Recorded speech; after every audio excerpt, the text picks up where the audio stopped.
ito si Joke na magsalita, parang janitor. At saka, tumakbo ka ng senador, hindi kayo bumoto ng tao. Alam mo kung bakit? Alam mo kung bakit hindi ka nanalo? Kasi kalaki ng ngipin mo. Magsalita, kalahati ng panga mo lumalabas.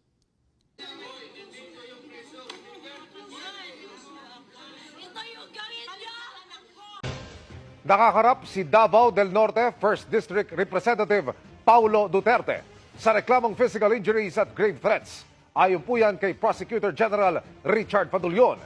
Batay sa investigation data form na nakuha ng GMA Integrated News sa isang source at kinumpirma ni Padulyon, nangyari ang insidente alas 3 ng madaling araw noong February 23. Ma'am, saksak mo ito sa bibig ni Apple Chua hanggang sa kanyang lalamunan hanggang siya ay mamatay.